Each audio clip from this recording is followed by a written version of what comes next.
जैसा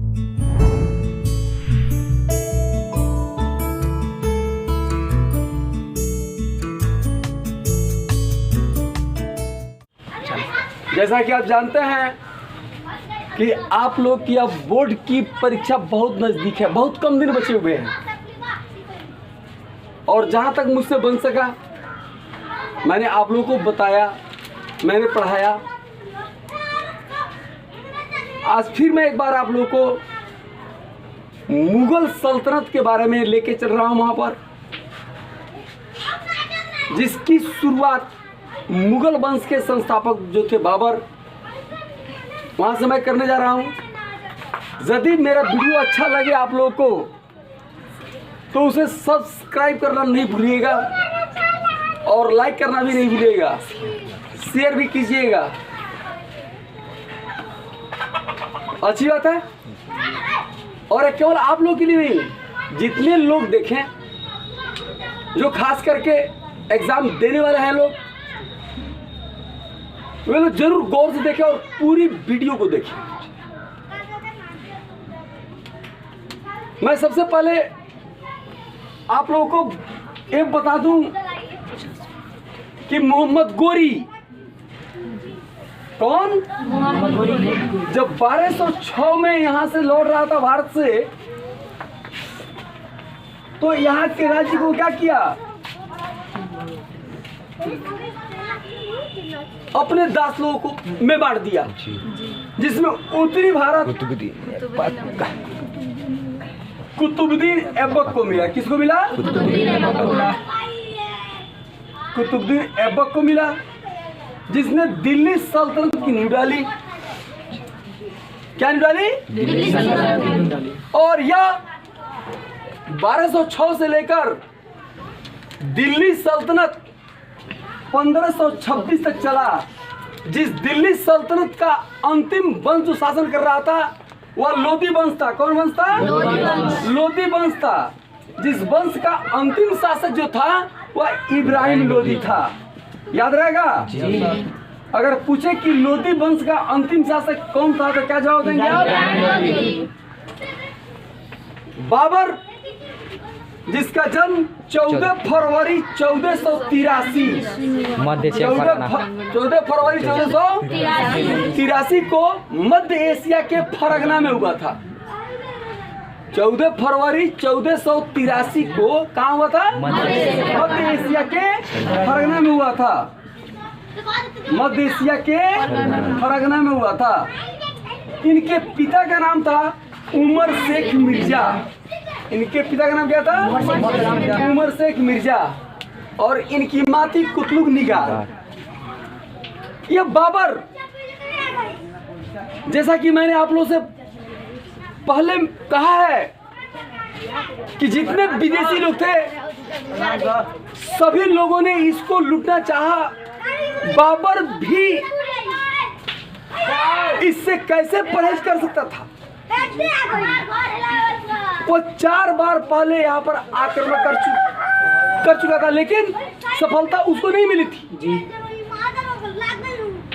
लेकिन जब यहाँ के ही 2 शासक जब उसका समर्थन किए और उसको भारत पर आक्रमण करने का न्योता दिए कि आप आइए और इस इब्राहिम लोधी को क्या कीजिए? परास्त कीजिए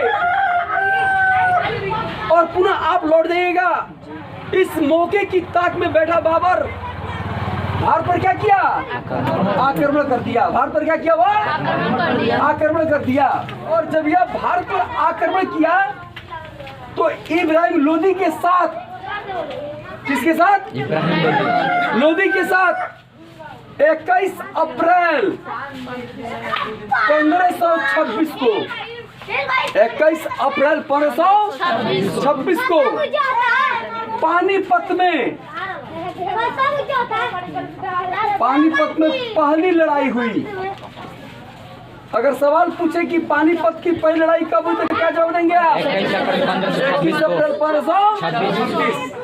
1526। याद रहे कि 1526 में पानीपत की पहली लड़ाई हुई थी। किसके साथ? बाबर और इब्राहिम लोदी के साथ। उसमें यह था कि बाबर ने पहली बार तोपखाना का प्रयोग किया था। बाबर ने पहली बार क्या किया था? तोपखाने का प्रयोग, जिससे इब्राहिम लोदी परिचित नहीं था, जिससे वह परिचित नहीं था। उसके बाद तुगलमा युद्धपत्ति, ये सवाल बोला जाए कि तोपखाने का प्रयोग सबसे पहले किसने किया? कौन किया? बाबर किया। किस युद्ध में किया? पानीपत की लड़ाई में किया। उसके बाद तुगलमा युद्ध पद्धति का भी इस्तेमाल किया। तुगलमा युद्ध पद्धति का मतलब हुआ कि शत्रु की सेनाओं को तीन ओर से घेर लेना। शत्रु की सेनाओं को क्या करना? तीन ओर से घेर लेना। और जब तीन ओर से घेर लिए जाए और एक ओर से आक्रमण कर दी जाए तो निश्चित रूप से जो इस पद्धति को अपनाया है उसकी जीत तय है। और इसमें लोदी क्या हुआ? मारा गया। क्या हुआ? उसमें मारा गया और बाबर की जीत हुई। और बाबर क्या किया? वहीं 1526 में मुगल वंश की नींव डाल दी।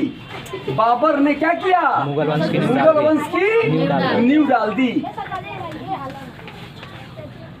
लेकिन ये जब बाबर सवाल पूछे कि भारत में मुगल वंश की नींव किसने डाली, कब डाली, तो क्या जवाब देंगे? बाबर 1526 ईस्वी में नींव डाली। किसको हरा कर डाली? लोदी को हरा कर डाली। कई कोई दिक्कत नहीं है। या बाबर जो है, बाबर इनके 4 बेटे थे जी। बाबर के कितने बेटे थे? 4 बेटे थे। ये जान लीजिए। अगर ये भी सवाल पूछ दे कि बाबर के कितने बेटे थे, तो आप लोग 2 3 मत लिखिए, क्योंकि विकल्प में 2 3 4 5 सब रहेगा। आप कितने लिखेंगे? 4। अगर 4 में अगर चारों का नाम भी पूछ दे तो कौन कौन थे? हुमायूं थे, कमरान थे, अस्कर थे, हिंदाल थे। कौन कौन था? हुमायूं, कमरान, अस्कर, हिंदाल। रह गई याद ना? कमरान, अस्कर, हिंदाल, हुमायूं। हुमायूं जो था बीमार पड़ गया। अब सबसे पहले जान लें कि इस हुमायूं का जन्म कब हुआ था? जान थोड़ा सा। 1508 ईस्वी में इसका जन्म हुआ था। जन्म कब हुआ था? हुमायूं का जन्म कब हुआ था? 1508 में। हुमायूं जब बीमार पड़ा,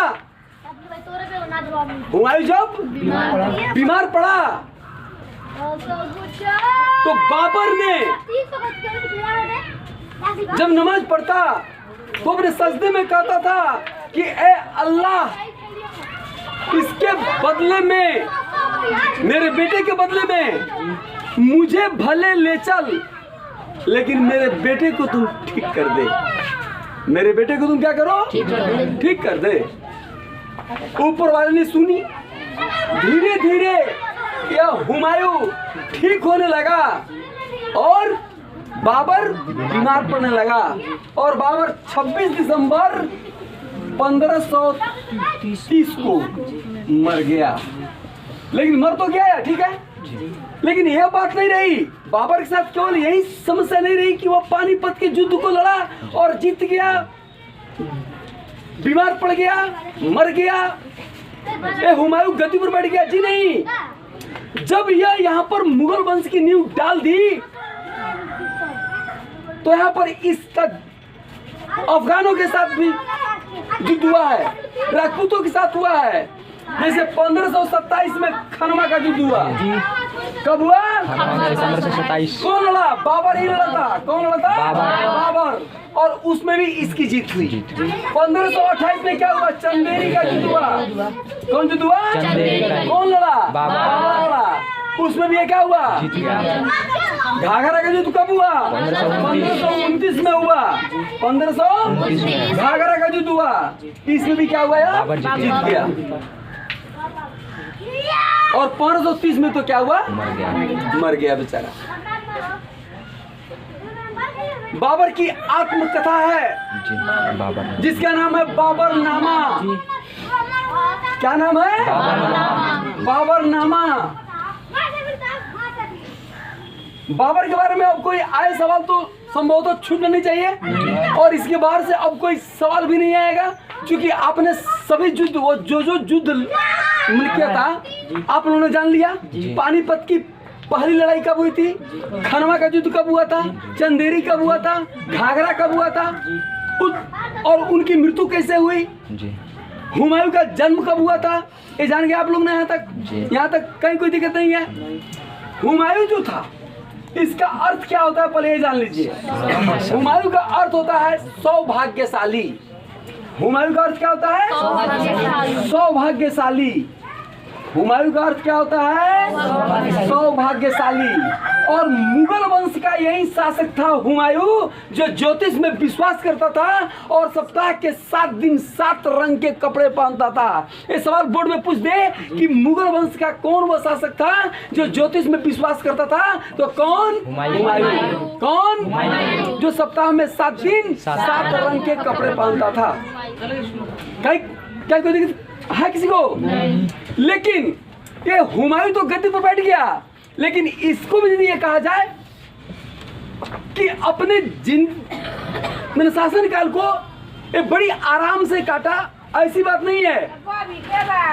इससे भी कई लड़ाइयां लड़ी। चुनार का किला बहादुर शाह के साथ, लेकिन सबसे इंपॉर्टेंट युद्ध जो इनका था, जो पासा पलट दिया, उसके बारे में मैं आप लोगों को बताऊंगा अभी। लेकिन एक चीज और, अब इसके पहले मैं ले चल रहा हूं आप लोगों को शेरशाह के पास। कहाँ ले चल रहा हूं आप लोगों को? शेरशाह के पास। ये जानते हैं आप, सबसे पहले तो ये चीज कि हुमायूं कोई भी युद्ध लड़ता था।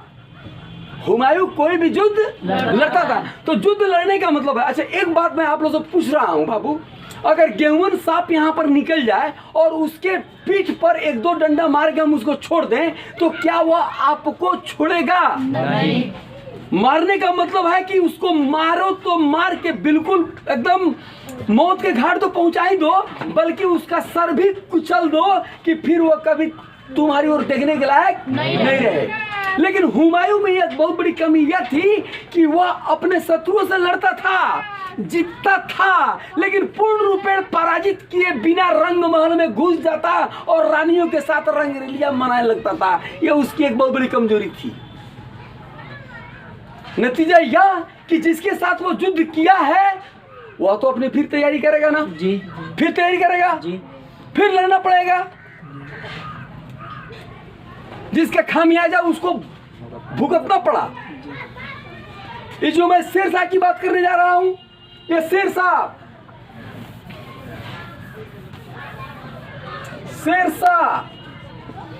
अब इसका नाम मैं आप लोगों से बताऊंगा कैसे इसका नाम पड़ा। शेरशाह सूरी। शेरशाह का नाम क्या है? शेरशाह सूरी। यह कैसे पड़ा?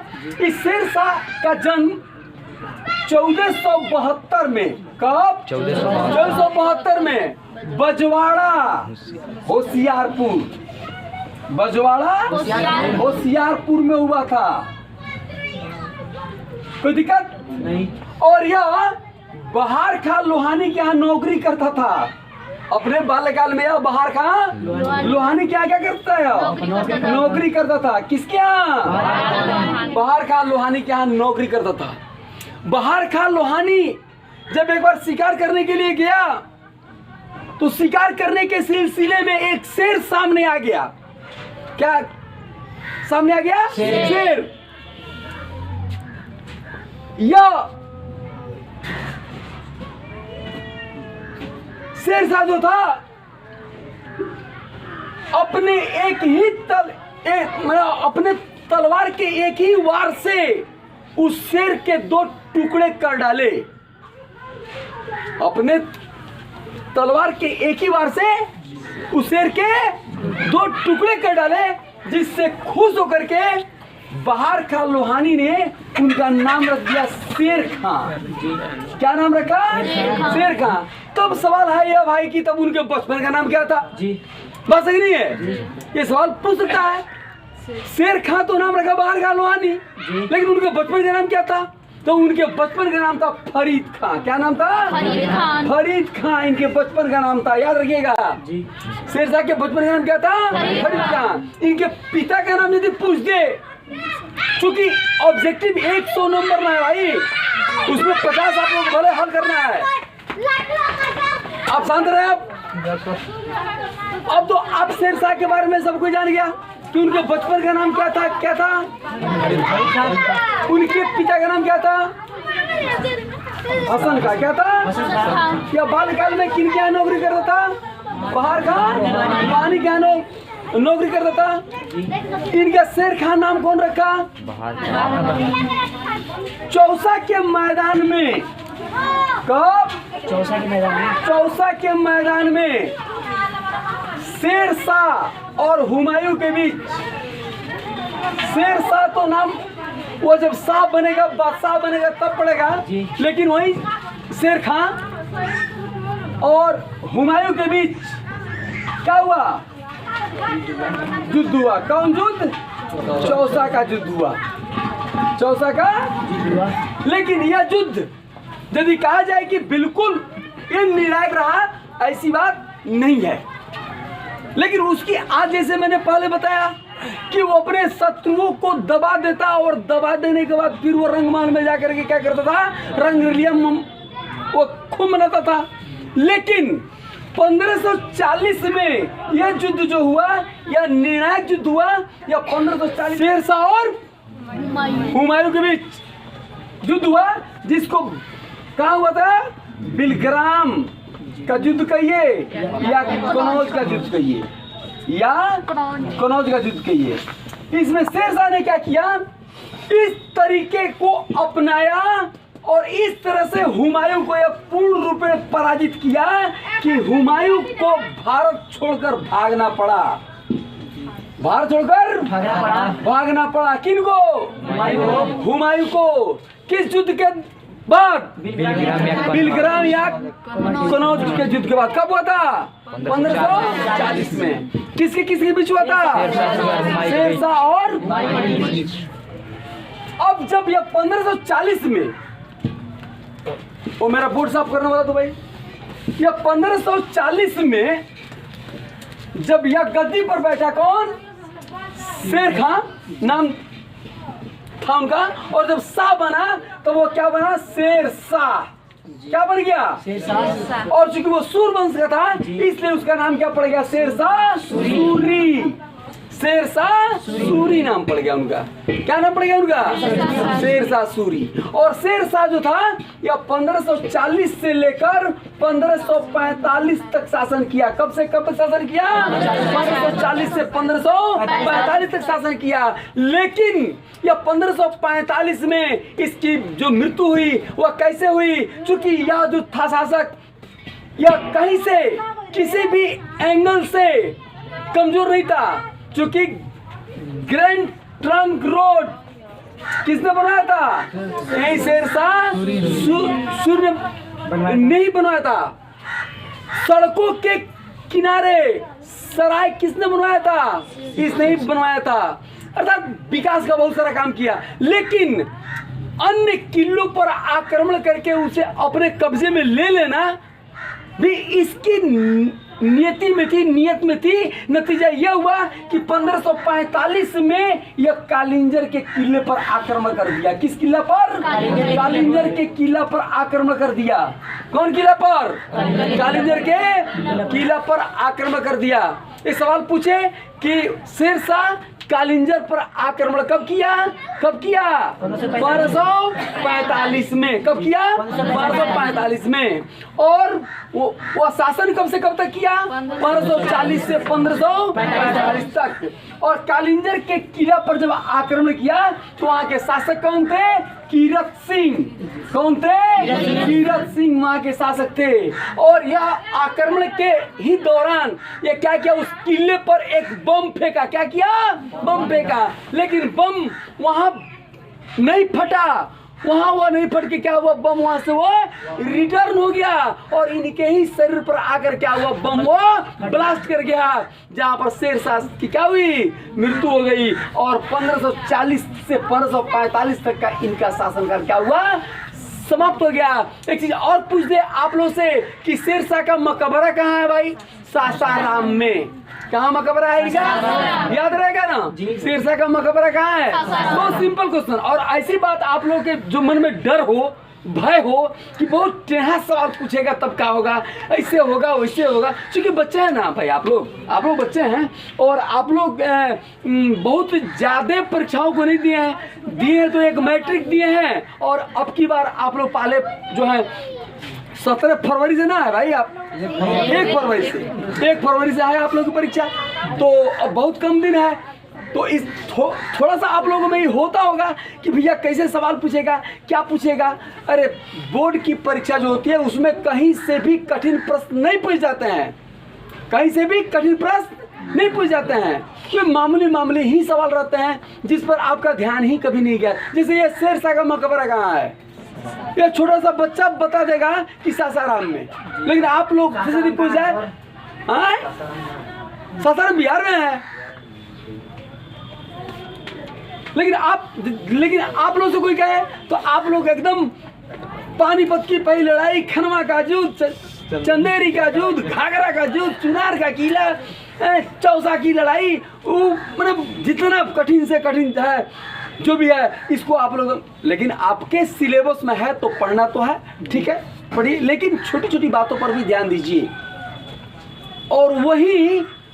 और मैं पूरे दावे के साथ कहता हूं कि मोस्टली छात्र, अधिकांशतः छात्र जब 100 का ऑब्जेक्टिव पूछेगा तो उसमें से कौन भला ऐसा होगा जो 50 नंबर नहीं जानता होगा। और वहाँ ऐसे जहाँ मैं ऐसे इतना खोल के पूरा एकदम रख दे रहा हूँ और तभी 50 नंबर नहीं लाए उसमें जो आपके ऑब्जेक्टिव हैं, बाकी बचे 50, तो 50 में किस तरह से भाई 25-30 नंबर तो आ ही जाएगा ना भाई। इसलिए मुझे पूरा भरोसा है, दावा तो नहीं कर सकता लेकिन भरोसा जरूर रखता हूं कि आप लोग 400 के इर्द गिर्द जरूर नाचेंगे। आप लोगों का मार्क्स जो होगा वो 400 के इर्द गिर्द जरूर नाचेगा, 10-20 आगे 10-20 पीछे। लेकिन मेरी यह पूरी इच्छा रही, हार्दिक इच्छा जो मैं इस समय आप लोग से कह रहा हूं कि मेरी एक छात्रा 2 वर्षों पहले इसी इंटर की परीक्षा में 443 नंबर लाई थी। कितने नंबर लाई थी? 443। इस रिकॉर्ड को कोई तोड़ नहीं रहा है। और मैं आप लोग से या फिर अपने चैनल के माध्यम से मैं यह वादा करता हूं कि जो भी लड़का या लड़की इस 443 के रिकॉर्ड को ब्रेक कर दे, तोड़ दे, मनपसंद हमसे लड़की लोग कपड़ा खरीदवा ले, लड़के लोग जो चाहे, अब जो चाहे मैं आप लोग जैसे चाहेंगे नहीं, लेकिन आप लोग के पसंद का कपड़ा मैं खरीद दूंगा। बस आप लोगों को थोड़ी सी मेहनत करने की जरूरत है। सिलेबस बहुत ही सस्ता हो गया है, आसान हो गया है, नंबर पाना कोई बहुत बड़ी बात नहीं है। हम आए अपनी जगह पर, अब फिर चले अपनी जगह पर, चले।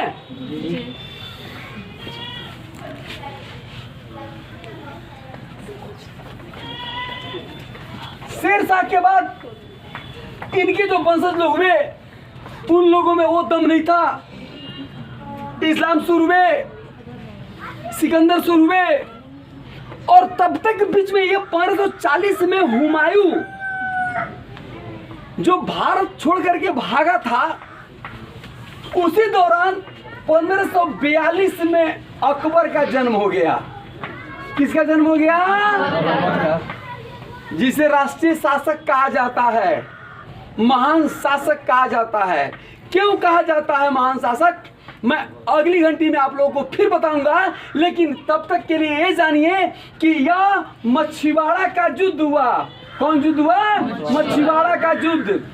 साथ ही सरहिंद की लड़ाई, ये आप लोगों के बुक में नहीं होगा, ये आप लोगों के बुक में नहीं होगा। ये मछुआरा और सरहिंद की जो लड़ाई हुई या 1555 में, उसमें क्या हुआ, हुमायूं फिर जीत गया, क्योंकि शेरशाह के वंशज जो थे लोग, उन लोगों में वो दम नहीं थी और हुमायूं भी अपनी तैयारी कर रहा था और उसमें यह फिर जीता और फिर दोबारा जो यह बीच में शेरशाह आकर के 1540 में अपने शासनकाल को स्थापित किया था,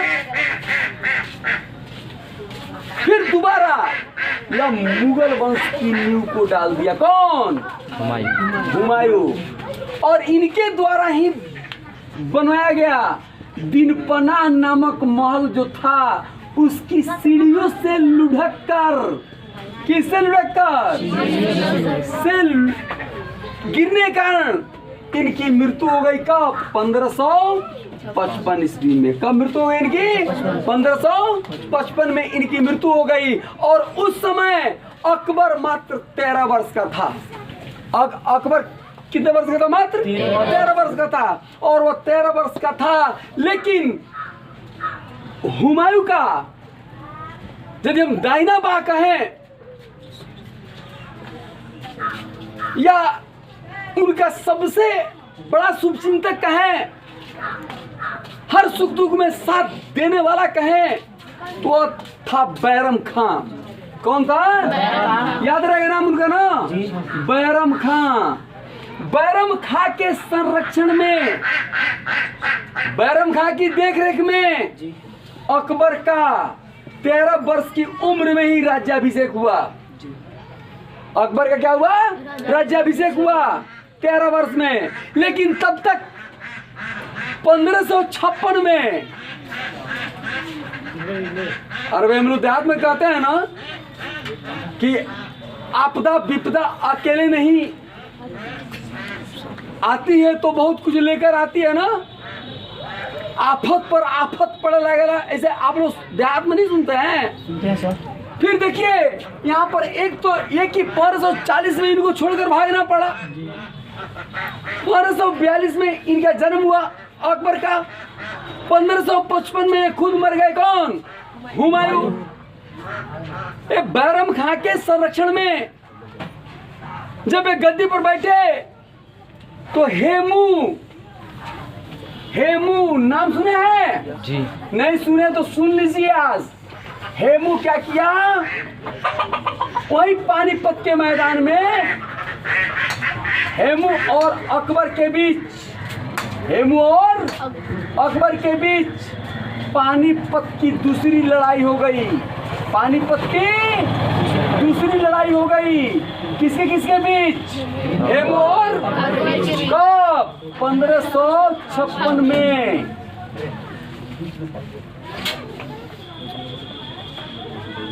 समय का चक्र कहिए। हेमू शायद उस युद्ध में परास्त नहीं होता, लेकिन एक तीर हेमू की आंख में लग गई, हेमू की मृत्यु हो गई। ये पानीपत का जो दूसरा युद्ध था खत्म हुआ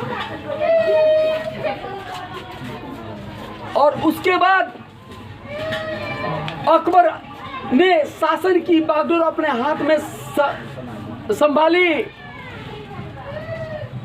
और वे किस तरह से, एक और बताऊंगा मैंने उनके बारे में आज नहीं और अगली घंटी में कि पेटीकोट शासन कैसे रहा उनका, वे दास प्रथा का अंत कब किए, तीर्थ यात्रा जोधा कर वे कब समाप्त किए, जजिया कर कब समाप्त किए, उनको राष्ट्रीय शासक क्यों कहा जाता है, कैसे कहा जाता है, क्या क्या नहीं किया उन्होंने, क्या क्या वे किए, ये सब मैं अगली घंटी में फिर बताऊंगा। तब तक के लिए धन्यवाद।